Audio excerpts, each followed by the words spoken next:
आइए हम एक वचन और निकाल लेंगे, रोमियो की पत्री और उसका 11 अध्याय निकाल लेंगे और 17 से पढ़ें।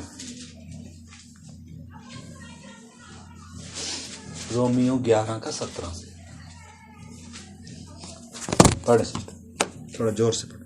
पर यदि कुछ डालियां तोड़ दी गई और तो जंगली जैतून होकर उनमें साटा गया और जैतून की जड़ की चिकनाई का भागी हुआ, तो डालियों पर घमंड न करना, और यदि तू घमंड करे तो जान रख कि तू जड़ को नहीं परंतु जड़ तुझे संभालती है। हाँ, देखो, प्रार्थना के साथ हम परमेश्वर के वचन को थोड़ी देर समझकर फिर हम प्रार्थना करेंगे। आइए छोटी सी प्रार्थना करें। प्यारे प्रभु जी, हम आपको दिल से धन्यवाद करते हैं आज के वचन के लिए। एक बार फिर से प्रभु आप हमसे बात करें और आज का वचन सीखने समझने में हमारी मदद करें। प्रभु आपके साथ का वो गहरा संबंध, वो रिश्ता प्रभु हम जान सकें, समझ सकें इस उद्धार को प्रभु, और इसमें आगे बढ़ सकें। प्रभु आप हमें हर एक को ऐसी कृपा दे। आपके हाथ में सौंपते हैं पिता। प्रार्थना को यीशु मसीह के नाम से मांगते हैं, आमीन। तो इधर रोमियो 11 का जब हम 17 से पढ़ते हैं, इसमें कलम लगाने का उदाहरण लिया गया। अगर आप ऊपर से पढ़ोगे ना, अन्य जातियों का उद्धार क्या है, एक कलम लगाने का उदाहरण, यानी कि जंगली में से साँट कर उत्तम जलपाई में साँटे जाने का उदाहरण लिया गया इधर। तो इसलिए वो बात बताई जा रही है, कह रहे पर यदि कुछ डालियां तोड़ दी गई, कुछ डालियां तोड़ दी गई का मतलब काट दी गई। कौन सी काट दी गई? इजराइल के बारे में हम देख रहे थे। इजराइल परमेश्वर के साथ का क्या था, उसका एक संबंध था। दाख की बारी प्रभु ने उसको कहा, अंजीर का पेड़ प्रभु ने उसको कहा, उनमें से फल ढूंढने आया। 3.5 साल तक यीशु क्या ढूंढता रहा? फल ढूंढता रहा। फल नहीं मिला तो भी अगले साल भी ढूंढता रहा। प्रभु ने उनको बहुत क्या दिए? अवसर दिए। प्रभु ने उनके पास नबी भेजे, अपने दासों को भेजा, उनको बताया, लेकिन वो क्या नहीं किया? उन बातों पर उन्होंने मन नहीं लगाया। पत्ते पत्ते तो थे, यानी कि प्रार्थना तो करते थे, व्यवस्था को तो पढ़ते थे, परमेश्वर पर विश्वास तो कर रहे हैं, लेकिन फल नहीं है।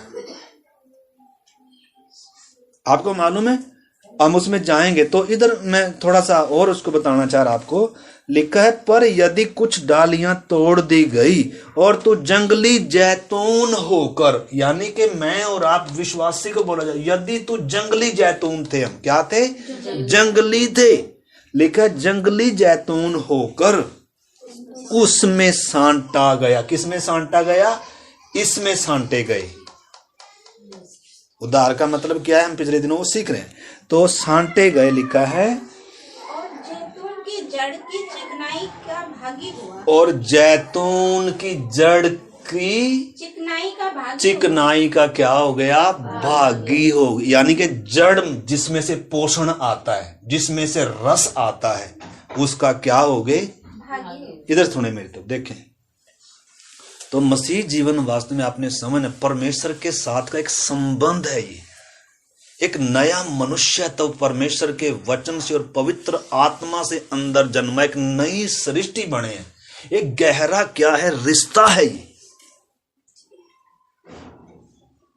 ये भक्ति नहीं है, ये साधना करने का कोई सिस्टम नहीं है। ये परमेश्वर के साथ एक पापी व्यक्ति का संबंध हो गया, जो पापी व्यक्ति था। ये कैसे हुआ? ये यीशु की मृत्यु के द्वारा हुआ। ये क्रूस की उस कथा के कारण हुआ, यीशु के बलिदान के कारण हुआ। पवित्र आत्मा और वचन के द्वारा इसके अंदर एक नया जन्म हुआ है और ये परमेश्वर से उत्पन्न हुआ है। और अब इसका क्या है?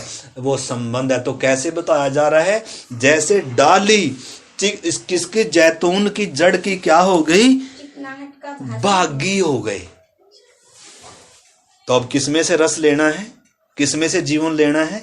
उस जड़ में से, उस तने में से क्या लेना है? अब इधर से, यानी कि वो संबंध में बढ़ना है, उसके प्रेम में जड़ पकड़नी है, मसीह में बढ़ना है। चाहे दुनिया छूट जाए लेकिन मेरा मसीह नहीं छूटना।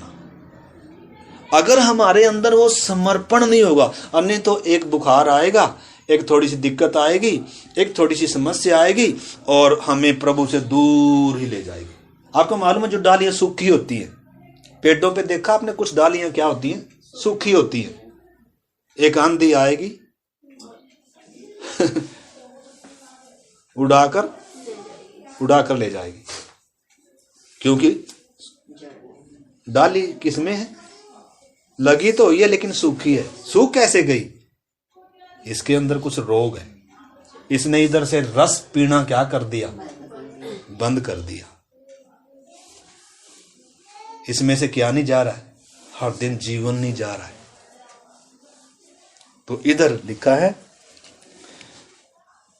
तो डालियों पर घमंड न करना, डालियों पर घमंड नहीं करना। आपको मालूम है डाली को घमंड करने की कुछ बात है? डाली घमंड कर सकती है? डाली को अपनी ताकत से खड़ी है क्या भाई? घमंड का कोई क्या ही नहीं है, जगह ही नहीं है। क्यों? क्योंकि डाली अपने आप में संभालनी नहीं अपने आप को, बल्कि उसको तना संभालता है। पेड़ डाली को संभालता है, डाली पेड़ को नहीं संभालती।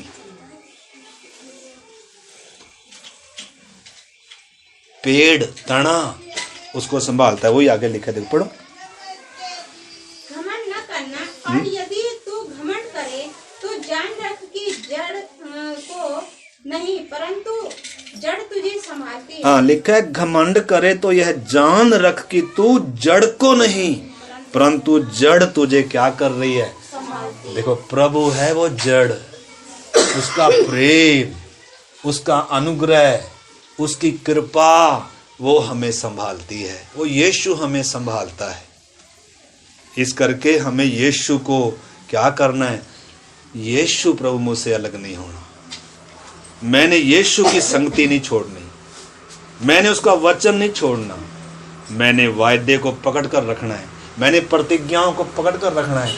आंधी आएगी, तूफान आएगा और बहुत सारी बातें आएंगी, आनंद लेने की बहुत सारी बातें और भी होंगी, लेकिन मैं आनंद किस में लेऊंगा, मैं उस संबंध में लेऊंगा। मैं उस जड़ की चिकनाहट का भागी हुआ हूं, उसमें जो मिठास है, उसकी जो मधुरता है, परमेश्वर के साथ के संबंध में जो मिठास है, परमेश्वर के संबंध में जो वो क्या है, वो मीठा अनुभव है। वचन में लिखा है परमेश्वर की उपस्थिति में क्या है, आनंद की। ये एक प्रेम का संबंध है, एक आनंद भरा संबंध है। चाहे दुख आए, चाहे परेशानी आए, चाहे मौत आए, चाहे बीमारी आए, तो भी आप प्रभु में आनंदित रह सकते हैं। इसलिए तो फिलिपियों की कलीसिया को पौलुस लिख रहा है कि क्या रहो सदा आनंदित। सदा आनंदित कौन रह सकता है? जिसको ना दर्द हो, ना दुख हो, ना तकलीफ हो, ना बीमारी हो, ना कष्ट हो, ना क्लेश हो, पैसा हो, धन हो, दौलत हो, सारे इसके सामने सब क्या हो, उसको प्यार करने वाले हो, तब तो ये खुश रह सकता है। लेकिन मसीह जीवन ऐसा है क्या भाई? मसीह जीवन तो मसीह के कारण शायद अपने ही क्या नहीं करेंगे, ग्रहण नहीं करेंगे, तो फिर बैठ कर रोएं बैठकर। पति अगर विरोध में हो जाए तो बैठ के रोएं। पति के लिए प्रार्थना करें, लेकिन किस में जुड़े रहें। अगर आपका आनंद खत्म हो गया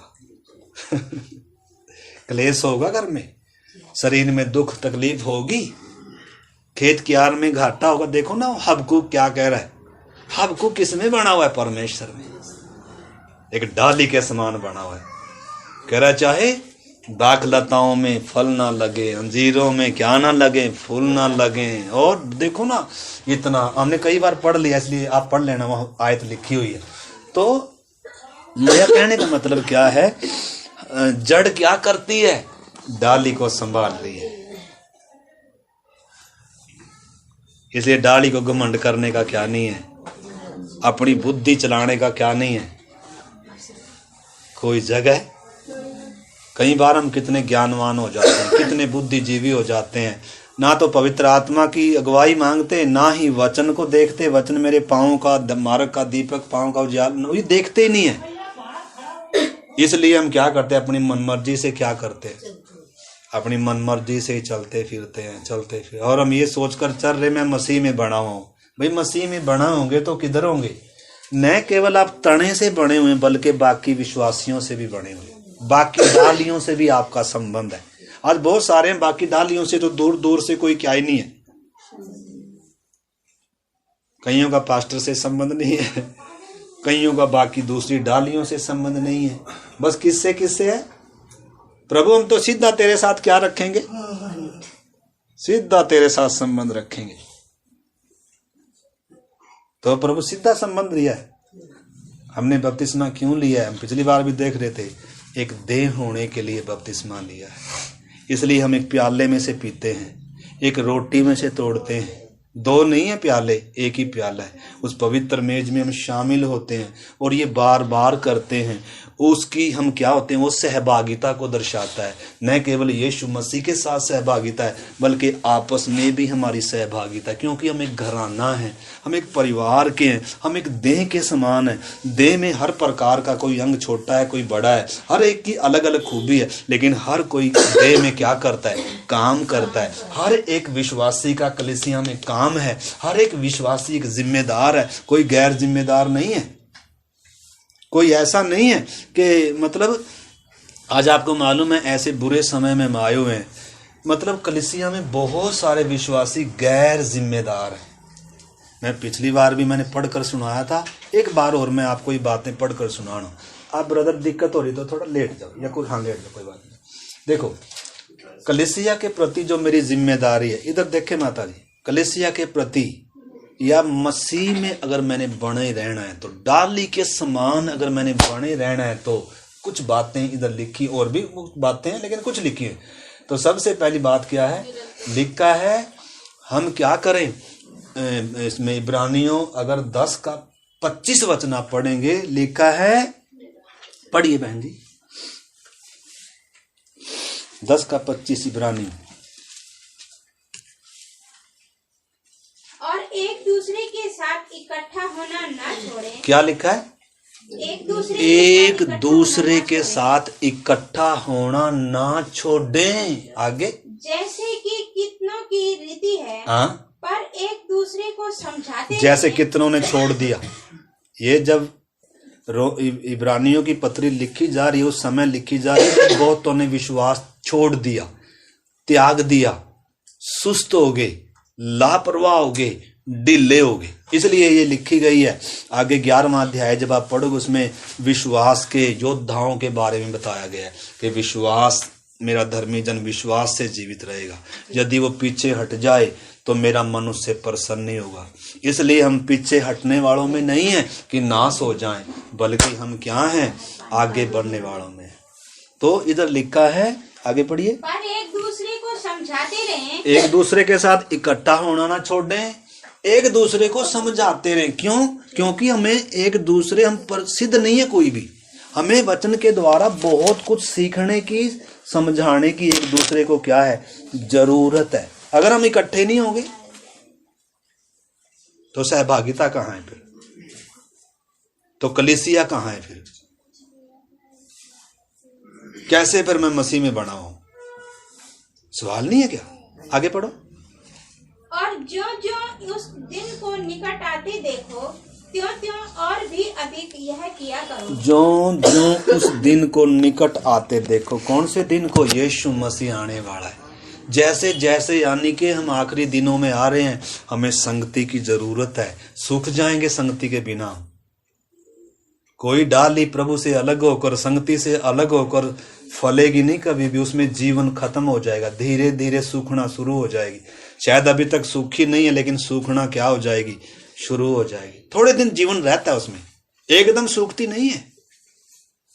इस करके कलीसिया के प्रति जो एक विश्वासी जिम्मेदार है, किसके प्रति? कलीसिया में मेरी एक जिम्मेदारी है, मैंने संगति करनी है, मैंने संगति करनी, मैंने पूछना है एक संगति में एक पासवान होता है, बाकी विश्वासी होते हैं, एल्डर भी, हर किसी की जिम्मेदारी है। तो उधर क्या क्या जिम्मेदारी? सबसे पहले संगति। आपको मालूम है पहली सदी में जो लिखा है, जो जिन्होंने वचन ग्रहण किया उन्होंने बपतिस्मा लिया और वो किसमें मिल गए इस, और वो क्या करते हैं? प्रतिदिन प्रेरितों से क्या करते हैं? शिक्षा प्राप्त करते हैं, वचन सीखते हैं, संगति करते हैं, रोटी तोड़ते हैं, प्रार्थना में लो लीन है। कितनी बातें उसमें। और एक परिवार के समान है, एक देह के समान है, एक पेड़ के समान है जिसमें अलग अलग डालियां हैं। सब डाली कोई फल रही है, कोई फली हुई है। तो हमने अपने परमेश्वर के साथ के संबंध को भी और अपने साथ के वाले के संबंध को भी क्या करना है? जांचना। अगर हम कहते हैं मेरा परमेश्वर से तो संबंध है, परमेश्वर से तो प्रेम है, लेकिन अगर दूसरे से प्रेम नहीं है या संबंध नहीं है, तो फिर हम एक धोखे में हैं। इस करके इन्हीं दिनों हमने प्रभु के प्रेम में जड़ पकड़नी है, आपस में भी इकट्ठे होना है। इकट्ठे नहीं हो, आपको मालूम है अभी ऐसा समय है शायद हम इकट्ठा नहीं हो पाए, लेकिन तो भी प्रभु ने हमें कितने साधन दिए ताकि हम क्या करें? जूम है, ऑनलाइन भी बातें हैं, और भी वैसे भी मोबाइल के द्वारा, फ़ोन के द्वारा हम आपस में टच में रह सकते हैं, आपस में सलाह ले सकते हैं। कोई करने से पहले भाई मैं ये बात करना जा रहा हूँ, या मेरी ये सलाह है, या मेरे मन में ये बात आई है, करूँ या ना करूँ, कि मतलब आपस में क्या करें? वचन हमें दिया गया ना, हमें कैसे चलना है। तो इस करके हम हर दिन क्या सीखना है? वचन को सीखना है। अगर वचन नहीं सीखेंगे तो हम अंधेरे में ठोकर खाएंगे, क्योंकि वचन ही हमारी रात के ये अंधकार है दुनिया। इस अंधेरे में अगर हमें चलना है तो ये वचन है लाइट, वचन है रोशनी, ये रास्ता दिखाए। अगर वचन ही आपके पास नहीं है, वचन ही हमारे पास नहीं है, तो फिर तो अंधेरे में ही है ना। तो अगर आपने जानना है मैंने क्या करना है, परमेश्वर की क्या इच्छा है, तो ये वचन सीखना बहुत जरूरी है। इसलिए संडे स्कूल है। परंतु आजकल संडे स्कूल भी ढीला डाला। इस करके इन्हीं दिनों नए साल पर क्या करना है? समर्पण करना है संडे स्कूल के लिए। प्रभु मैं संडे स्कूल पढ़ूंगी, प्रभु मैं वचन सीखूंगी। ये कोई रिवाज नहीं है, ये भक्ति नहीं है, ये कोई कर्म कांड नहीं है, बल्कि परमेश्वर के साथ मेरा क्या होगा तभी मैं क्या हो सकती हूँ। क्योंकि वचन अगर मेरे लिखा है, यदि तुम मेरे वचन में बने रहो और मेरा वचन तुम में बना रहे, तभी फल आएगा। तो संडे स्कूल को इग्नोर नहीं करना, प्रभु भोज को इग्नोर नहीं करना। प्रभु भोज में हर कोई शामिल नहीं हो सकता है। ये नहीं है कि आप साल में 6 महीने में अपनी मनमर्जी से चल कर आ रहे और इधर उसमें शामिल हो रहे ना। प्रभु भोज में वो ही शामिल होता है जो निरंतर संगति में बना हुआ है, वचन में, आज्ञाकारिता में बना हुआ है। अगर नहीं बना हुआ तो उसी समर्पण में आना है।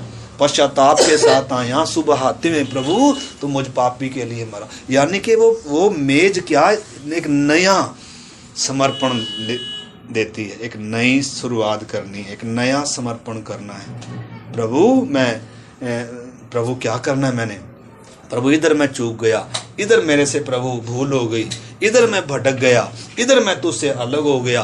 प्रार्थना में, वचन में, संगति में ऐसे कर कर हम खुद को जांचते हुए क्या कर सकते हैं? अपने जीवन को तैयार कर सकते हैं। अन्यथा सूख जाएंगे। और लोग आग में पकड़ कर क्या कर देते हैं? जैसे डाली को बटोर कर आग में डाल देते हैं। ऐसे ही हमारा अंत क्या होगा फिर? प्रभु ने साफ कहा है तुम मुझसे अलग होकर कुछ भी कर नहीं सकते हो। इसलिए प्रभु ने बताया तुम आपस में भी क्या करो? संगति करो।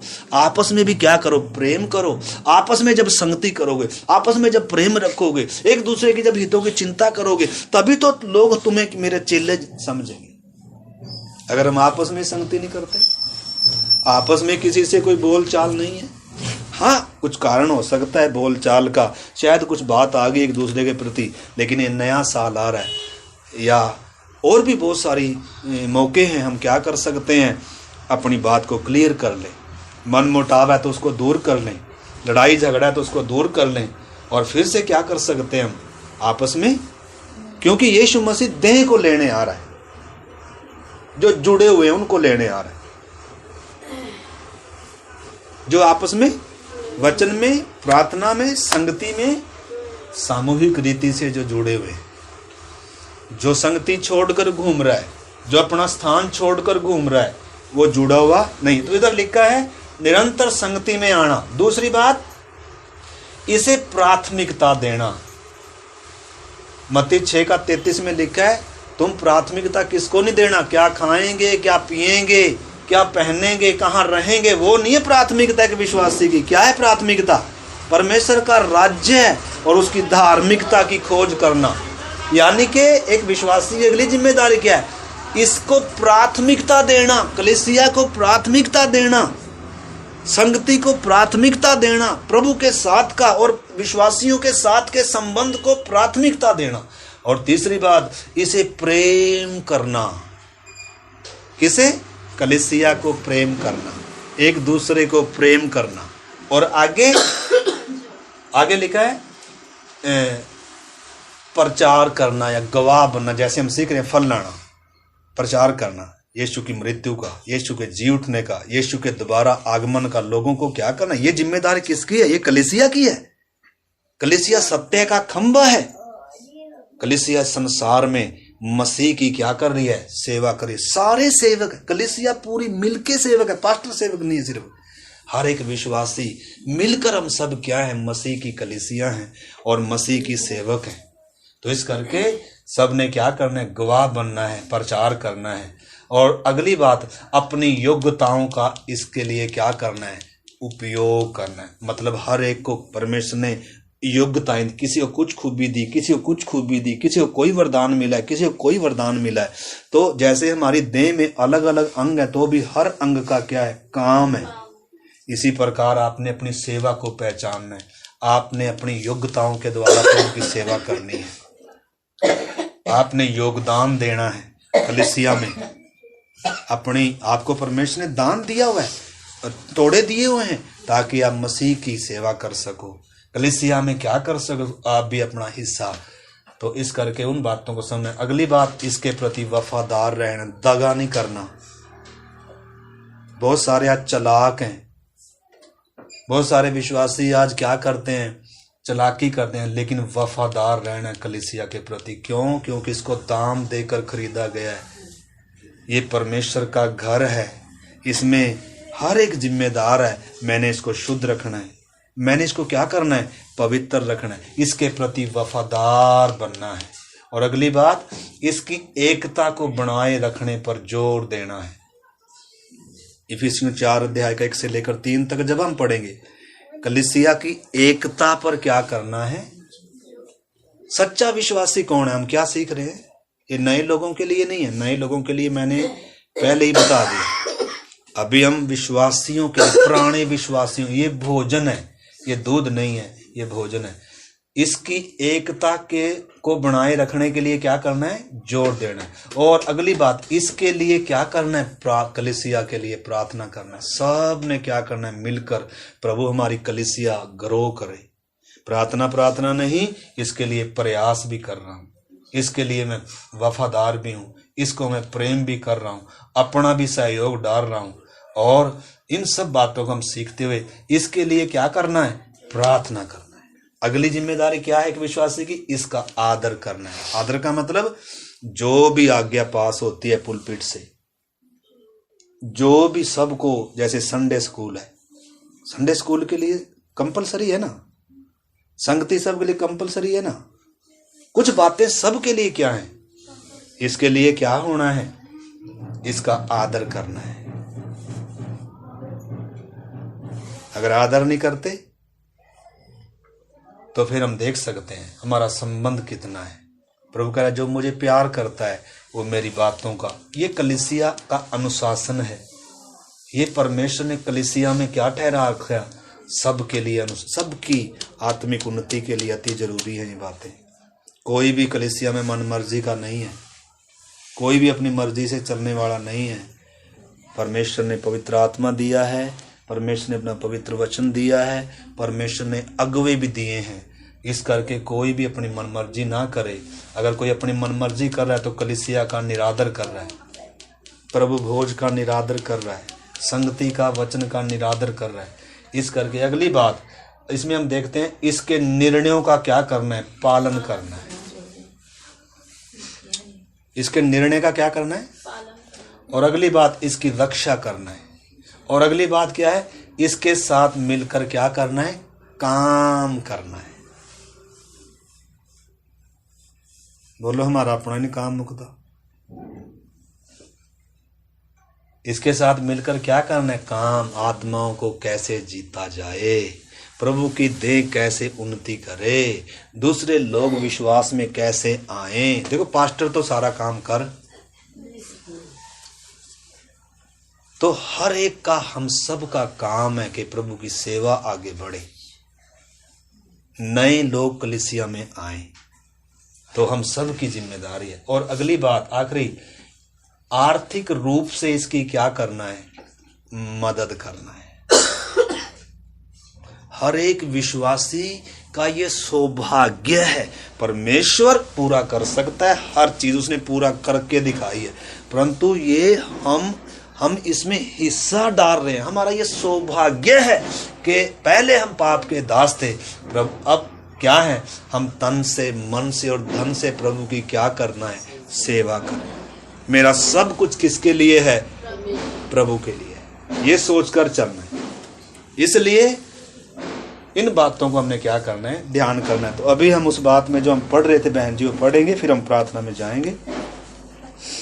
हाँ 11 का हम सीख रहे थे ना, आप 18 पढ़ लिया कि परंतु इसमें लिखा है ना, तो डालियों पर घमंड नहीं करना, और यदि तू घमंड करे तो ये जान ले कि तू जड़ को नहीं परंतु जड़ तुझे संभालती है। फिर तू कहेगा डालियां इसलिए तोड़ी गई कि मैं सांटा जाऊं। देखो क्या है, इजरायली तो इसलिए अलग हो गए कि मेरे, यानी कि क्या ना सोचे, मतलब कि वो तो इसलिए अलग हो गए, या उनको तो परमेश्वर ने इसलिए छोड़ दिया, त्याग दिया, मैं ज्यादा क्या था, प्यारा था। मैंने बताया, कौन सा विषय बताया था पिछली बार, एक अक्षरस राजा था, उसकी एक पटरानी थी, वस्ती रानी था उसका नाम, पटरानी थी वो, और उसको उस राजा ने चाहा कि ये क्या करे, वो बहुत सुंदर थी, और राजा ने उसको क्या किया, कुछ आज्ञा दिया, उसने बहुत बड़ा भोज किया था, एस्तेर की किताब में आप पढ़ सकते हैं, परंतु उसने आने से क्या किया, इनकार किया, अनाज्ञाकारिता होगी, घमंड आ गया उसके अंदर कि मैं भी तो पटरानी हूं। वो अपना बोझ दे रही थी, वो अपना आदर इज्जत करने में लगी हुई थी, मैं भी कुछ हूं। अरे भाई तुम राजा के साथ है, वो सिर है तेरा। तो यीशु मसीह कलीसिया का क्या है, सिर है। आदर किसको होना है, सिर का होता है। हर समय पांव को कोई माला डालता है पांव में, सिर का हमेशा आदर होता है।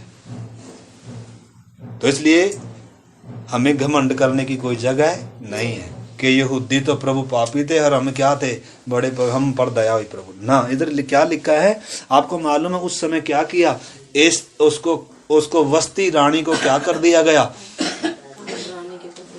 रानी के पद से हटाकर अन्य जातियों में से रूत एस्तेर रानी को क्या किया गया, पटरानी पद के लिए चुना गया। बहुतों में से एक को चुना गया, जो योग्य निकली वो चुनी गई, जिसने अपनी योग्यताओं को क्या किया, सबूत दिया। जैसे पिछले दिनों हम सीखा कि रिबेका है चुनी हुई, क्या सबूत है, इसको बोलेंगे पानी पिला, और अगर ये चुनी हुई है तो ये प्रमाणित करेगी कि मैं चुनी हुई हूँ। ये पानी, गिलास पानी नहीं पिलाएगी, बल्कि ये ऊँटों के लिए भी क्या करेगी, तब तक भरती रहेगी जब तक ऊँट क्या ना हो जाए। तो ये सब हमारी छाया है। एस्तेर की किताब है, रूत की किताब है, और बहुत सारी ये बहनें हैं जो कलीसिया की छाया है। तो इस करके एस्तेर ने क्या किया, वो काम को किया, और एस्तेर पटरानी पद पर चुनी गई। तो इन जीवनियों को हम पढ़ें, इनके जीवनों को वचन में। तो आगे हम इसमें पढ़कर अभी हम प्रार्थना करते हैं। इधर लिखा है, ठीक है वे तो अविश्वास के कारण तोड़ी गई, परंतु तू विश्वास से बना रहता है, इसलिए अभिमानी न हो परंतु भय मान। लिखा है वो क्यों तोड़ी गई? अनाज्ञाकारिता के कारण। इजराइली क्यों त्याग दिया गया? इजराइल, आपको मालूम है इजराइल वैसे नहीं त्याग दिया गया। अगर आप पढ़ेंगे तो उसमें मत्ती में पढ़ेंगे, पहले इसको पढ़ ले फिर उसमें जाएंगे हम। प्रभु ने उनको बहुत अवसर दिया, क्योंकि जब परमेश्वर ने स्वाभाविक डालियों को न छोड़ा तो तुझे भी न छोड़ेगा। हाँ देखो, अगर वो स्वाभाविक डालियां थी, जो मसीह उनका था, व्यवस्था उनकी थी, वायदे उनको दिए थे, प्रतिज्ञा उनको मिली थी, हम तो मसीह से दूर थे। ठीक है, हम तो क्या थे? अन्य जाति थे, परमेश्वर के शत्रु थे, क्रोध की संतान थे, जन्म ही से क्या थे? पापी थे। हम तो क्या थे? मसीह के ईश्वर रहित, आशाहीन और मसीह से अलग थे। किन का था वो? उनका था। स्वाभाविक डालियां थी वो। लेकिन अगर जब उन्होंने फल नहीं लाए, अगर वो तोड़ दी गई और हम पर अनुग्रह कर कर, दया कर कर उनकी जगह अब हमें सांट लिया, तो क्यों सांटा? हमें हर एक को ये याद रहे कि वो इसलिए काट दिए गए, वो इसलिए त्याग दिए गए क्योंकि उनको इतना अवसर भी मिला था कि उनके लिए क्या करना बाकी रह गया था जो प्रभु ने नहीं किया। लेकिन तो भी वो फल नहीं लाए, तो भी उनके अंदर आज्ञाकारिता नहीं आई, तो भी उनको प्रभु से प्यार नहीं आया, तो भी उन्होंने प्रभु की ज्योति जगत में नहीं फैलाई, तो भी उन्होंने फल नहीं दिया। अब हम पापियों को क्या मिला है? ये सौभाग्य, यानी कि परमेश्वर ने हमें मौका दिया है। उनको काट कर अलग किया, मौका किसको दिया? हम पापी, अधर्मी, गुनहगार थे जो। वो क्यों नहीं फले? उनके अंदर पाप था। वो क्यों नहीं फले? वो नई सृष्टि नहीं थे। वो क्यों नहीं फले? उनके अंदर पवित्र आत्मा का वास नहीं था। वो क्यों नहीं फले? बीच में पाप की दीवार थी। वो क्यों नहीं फले? कभी परमेश्वर को अब्बा करने का सौभाग्य उनको नहीं मिला। ये मुझे और आपको मिला है। लेकिन अब भी अगर हम फल ना लाएं तो फिर तो इधर क्या लिखा है?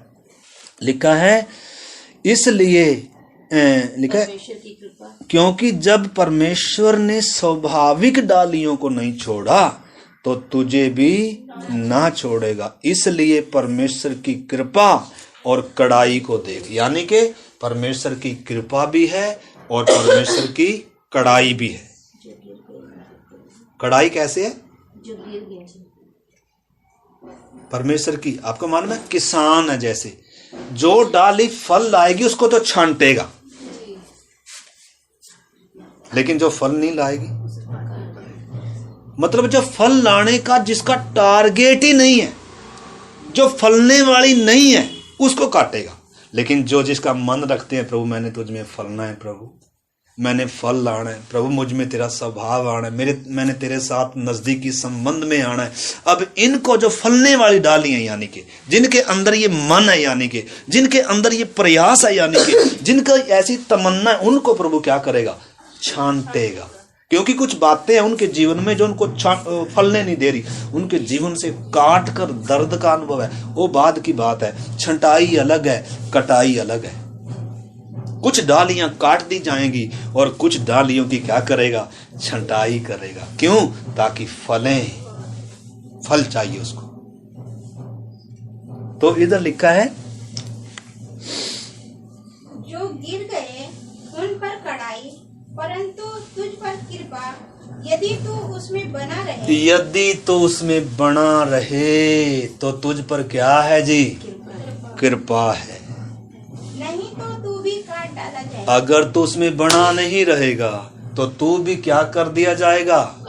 काट डाला जाएगा। आगे वे भी यदि अविश्वास में न रहे तो साटे जाएंगे। वो भी एक समय आ रहा है, आपको मालूम है, 1000 साल के राज्य में परमेश्वर किसको छांटे जोड़ेगा? 1000 साल के राज्य में प्रभु फिर से यहूदी समाज को क्या करेगा? अपने में सांटेगा। यहूदी समाज फिर से किस में सांटा जाएगा? जो अभी क्या है सुभाष भाई, बस अभी हम प्रार्थना कर रहे हैं। जो यहूदी समाज आज उनके पास मंदिर नहीं है। क्यों नहीं है? क्योंकि मंदिर मैं और आप हैं। उनके देश में आज परमेश्वर की उपस्थिति नहीं है। क्यों? क्योंकि इधर हमारे बीच में हम परमेश्वर के लोग हैं। अब हम सांटे गए हैं। अब जब तक हम सांटे गए हैं उनको अलग रखा हुआ है। जब हम क्या कर दिए जाएंगे, हम प्रभु कलेसिया स्वर्ग में होगी, 7 साल धरती पर महाक्लेश होगा। उस महाक्लेश में उनको क्या आएगा? उनको होश आएगी। हो ये हमने क्या किया।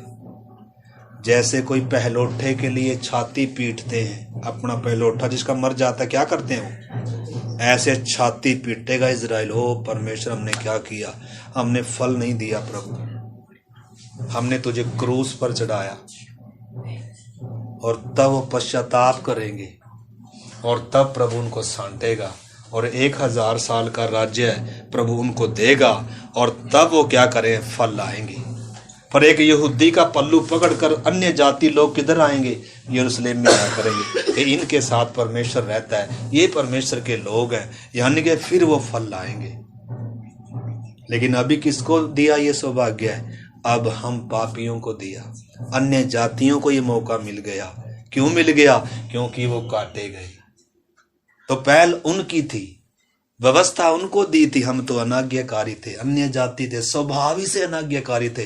परंतु अगर क्रूस पर मरने के बाद भी, परमेश्वर की आत्मा मुझे देने के बाद भी, इतना गहरा संबंध होने के बाद भी अगर मैं फल नहीं ला रहा, अगर मेरे अंदर आज्ञाकारी नहीं आ रही, अगर मेरा प्रभु के साथ वो संबंध नहीं है, अगर मुझे उसके लिए प्यार नहीं है, अगर मैं उसके लिए कुछ कर नहीं रहा, मैं खुद के लिए जी रहा हूं, तो मेरे भाई फिर तो आग में जलाना ही क्या है, अंत है।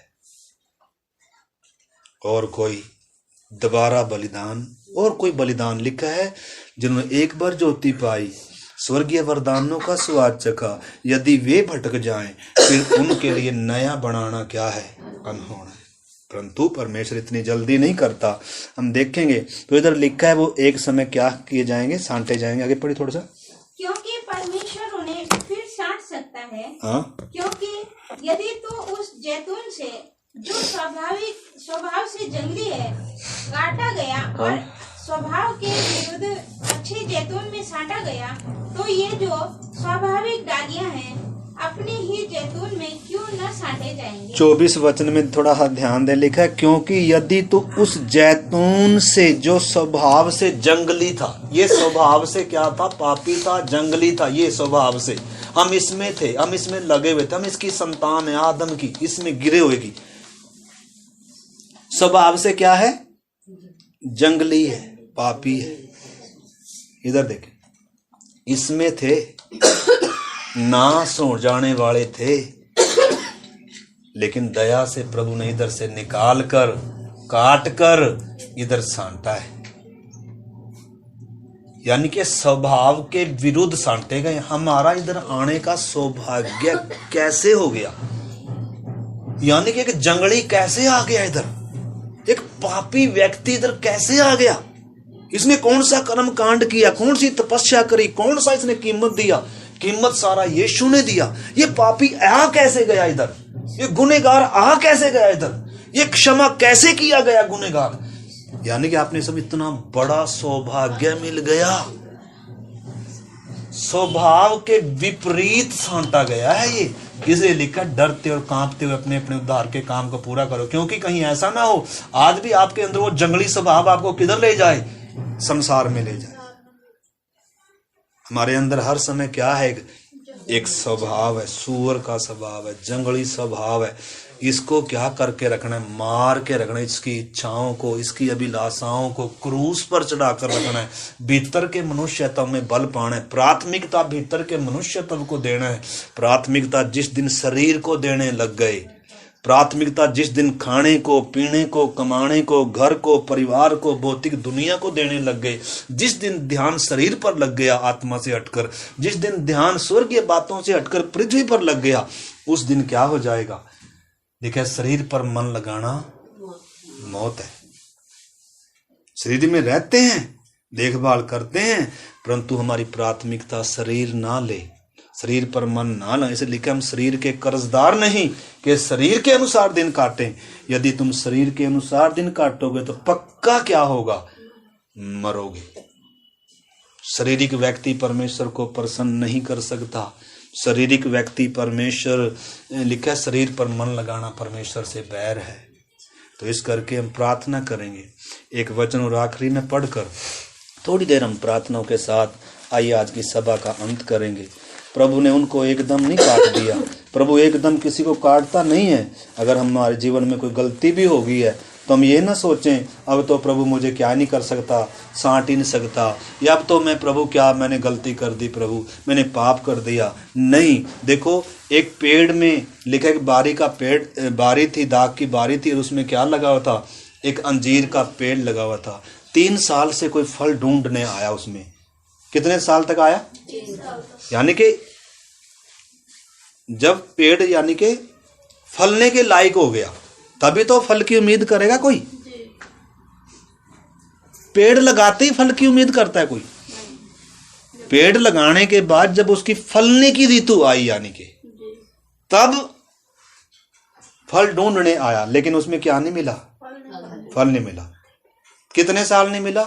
3 साल। और फिर उसने क्या कहा, अब की साल तो मैं क्या करूंगा, इसको काट दूंगा। लेकिन आपको मालूम है उधर एक रखवाला खड़ा हुआ था, कह रहा है हे स्वामी, शायद मेरे पालन पोषण में गलती होगी, कमी होगी, या शायद इसमें कोई जड़ में रोग हो गया, तो अब की बार मैं क्या करूंगा, 1 साल और छोड़ दे। अब की बार इसकी मैं खुदाई करूंगा और इसको मैं और पानी और मेहनत करूंगा, पानी डाल लूंगा, खाद डाल लूंगा, मेहनत करूंगा। अब की बार ये क्या होगा, फल देगा। 1 साल और मांग लिया। किसने? यीशु मसीह ने। किससे? किसान से। किसको? हम डालियों को। इस साल ये फलेगा। कह रहे इस साल ये फले तो, क्योंकि किसान है। देखो किसान की जिम्मेदारी है, किसान जो डाली अगर नहीं फले तो काटेगा कि नहीं काटेगा। इसलिए यीशु हमारे लिए क्या कर रहा है, आज भी विनती कर रहा है, हे बाप इन्हें क्षमा कर। गलती कर दिया, गुनाह कर दिया, उद्धार पाने के बाद भी, ज्योति पाने के बाद भी, स्वर्गीय वरदानों का स्वाद चखने के बाद भी गुनाह किया है। हे बाप इन्हें क्या कर, क्षमा कर। वो महायाजक की नाई हमारी विनती कर रहा है। लेकिन अगर हम फल लाने की सोचेंगे भी नहीं, मन फिराने की तरफ आएंगे भी नहीं, आज्ञाकारिता में आएंगे भी नहीं, अवसर मिलते जा रहे हैं, साल पर साल निकल गए, अगर हम मन नहीं फिराएंगे, आज्ञा नहीं मानेंगे, संगति में नहीं आएंगे, प्रभु के पास नहीं आएंगे, तो फिर तो भाई हमें उस आग में से कोई बचा नहीं सकता है। इसलिए प्रभु ने कहा मन फिराव के योग्य फल लाओ।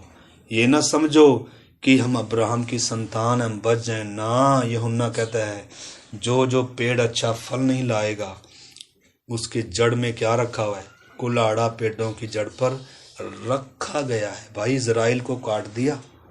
आज इजराइल अभी उसको कौंपले निकली है। मैं पिछली बार ही बता रहा था। और कौंपले क्यों निकली हैं? क्योंकि प्रभु का आगमन निकट है, कलीसिया के उठाए जाने का दिन आ गया और अभी वो इजराइल के लिए है समय। 7 साल महाक्लेश होगा और उसके बाद 1000 साल इजराइल के लिए है। आखिरी समय में हम आए। और एक वचन लूका 19 का 41 पढ़कर और हम प्रार्थना करेंगे।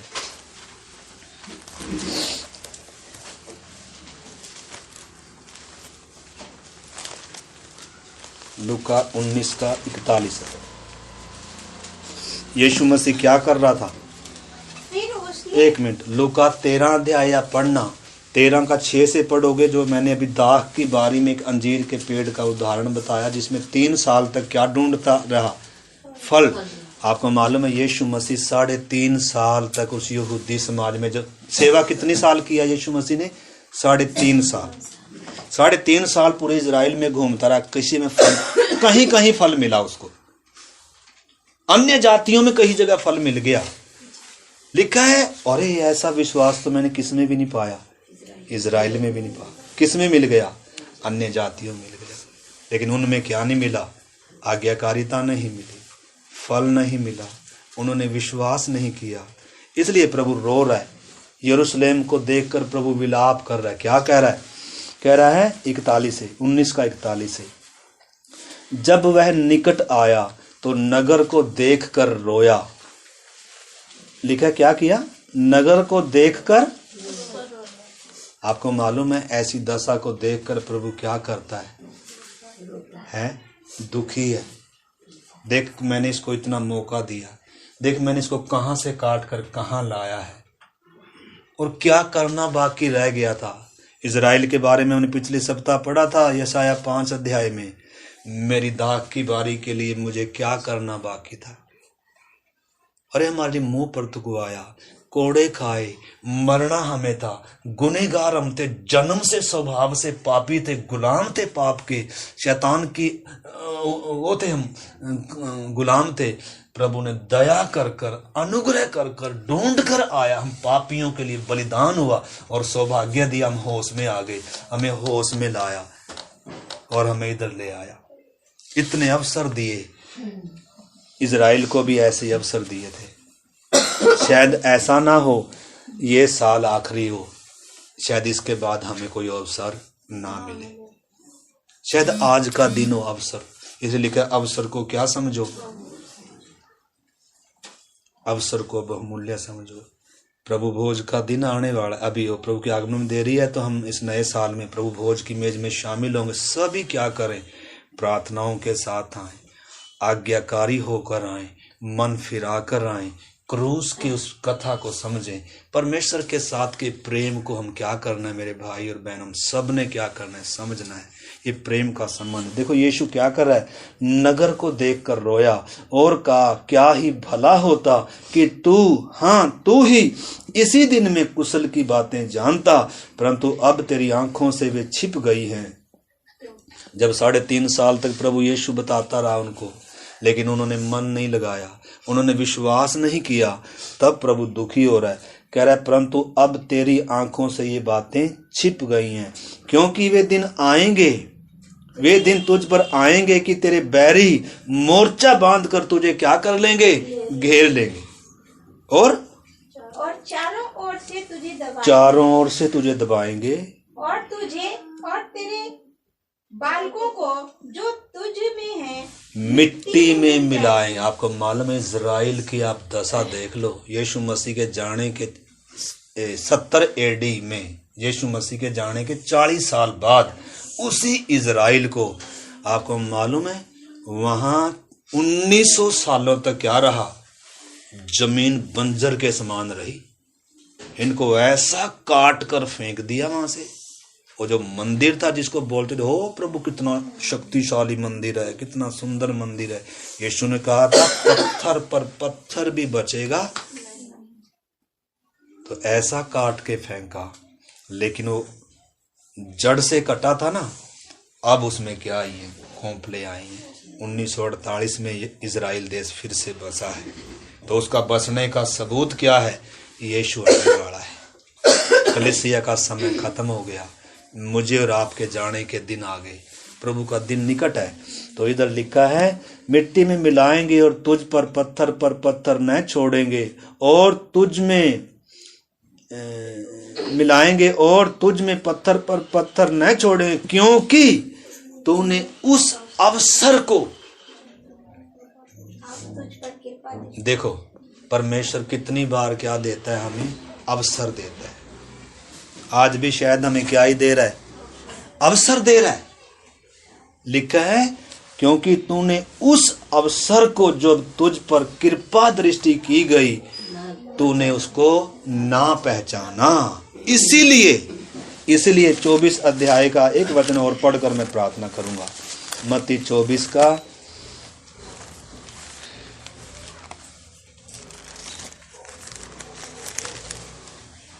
23 का 37। हे यरूशलेम, तू भविष्यद्वक्ताओं को मार डालता है और जो तेरे पास भेजे गए उन पर पथराव करता है। कितनी ही बार मैंने चाहा, जैसे मुर्गी अपने बच्चों को अपने पंखों तले छिपा लेती है, इकट्ठा कर लेती है, वैसे ही मैं भी अपने बालकों को इकट्ठा कर लूं। परंतु तुमने ना चाहा। देखो तुम्हारा घर तुम्हारे लिए उजाड़ छोड़ा जाता है, क्योंकि मैं तुमसे कहता हूं कि अब से जब तक तुम न कहोगे धन्य है जो प्रभु के नाम से आता है, तब तक तुम मेरा कभी मुंह ना। कब तक छोड़ रखे इजरायली? अभी तो 7 साल का क्या करने जा रहे हैं वो यहूदी समाज। अभी 7 साल धरती पर महाक्लेश देखने जा रहे हैं। यीशु ने कहा, हाय उस समय जो गर्भवती हैं, ऐसा बुरा समय मेरे भाई और बहनों धरती पर आने वाला है। हर किसी को छाप दी जाएगी। 1,44,000 यहूदियों में से पहला फल होगा जो छाप नहीं लेंगे, वो यीशु मसीह के लिए शहीद होंगे और वो 1000 साल के राज्य का प्रचार करेंगे। तो आपने समझना है कब? तब से इजराइल देश क्या है? उजाड़ पड़ा हुआ है। कितने अवसर दिए थे? बहुत अवसर दिए थे। हमें भी कितने अवसर दिए हैं परमेश्वर ने। एक और नया साल हमारे सामने। आइए हम प्रार्थना करें। आपको आज अवसर दे रहा है परमेश्वर, मन फिराने का, लौट आने का, पश्चाताप करने का। आइए इस अवसर को बहुमूल्य समझें। वचन में लिखा अवसर को बहुमूल्य समझो, क्योंकि दिन बुरे हैं। अवसर दिया जा रहा है। आज अगर अपने पापों को मान लेंगे, छोड़ देंगे, तो कुछ क्षमा करेगा। आज वो हमें धोएगा, आज वो हमें ग्रहण करेगा, शुद्ध करेगा। आइए हम लौट आएं, आइए हम पश्चाताप करें, आइए हम संगति को ढूंढें, आइए हम प्रभु को ढूंढें। आइए हम प्रभु से दूर चले गए हैं, आइए उसके निकट आए। प्रभु आज हमें बुला रहा है। आइए मन फिरा कर, प्रभु मैं भटक गया पिछले दिनों, मैं तुझसे दूर हो गया, मैंने फल नहीं लाया, मैं अनाज्ञाकारी रहा प्रभु, मैं बेवफा रहा खुदाबंद। आज मैं मन फिराता हूँ प्रभु, आज मैं मन फिराती हूँ प्रभु। प्रार्थना करें। प्यारे प्रभु, इस बहुमूल्य वचन के लिए हम आपको धन्यवाद करते हैं। हर एक को ये वचन मनन करने के लिए और एक नए सिरे से प्रभु एक नई शुरुआत करने के लिए और आपके लिए बहुत सा फल लाने के लिए प्रभु हम विनती करते हैं कि जीवन में आप काम करें इन दिनों प्रभु। अवसर को बहुमूल्य समझें, कोई भी तुच्छ ना समझे प्रभु। यदि प्रभु स्वाभाविक डालियां काट दी गई तो हम जो स्वभावी से जंगली हैं, स्वभाव के विपरीत प्रभु सांटे गए हैं प्रभु, हम आपका भय खाएं प्रभु। प्रभु आपकी कृपा को तुच्छ ना जाने प्रभु। हम एक एक पर दया कर, एक एक को प्रभु जागृत कर, सरगर्म कर, तेरे आगमन के लिए जाग उठें, तैयार हो जाएं, अपनी तैयारी को पूरा करें। आपके हाथ में सौंपते हैं पिताजी। धन्यवाद प्रार्थना को सुनने के लिए। यीशु मसीह के नाम से प्रार्थना को मांगते हैं। अब हमारे प्रभु यीशु मसीह का अनुग्रह, पिता परमेश्वर का प्रेम और पवित्र आत्मा की संगति और सहभागिता दुनिया भर के तमाम विश्वासी जनों के साथ और हम सबों के साथ प्रभु की आगमन तक होती रहे। जय मसीह की। आमीन, आमीन, आमीन। जय मसीह।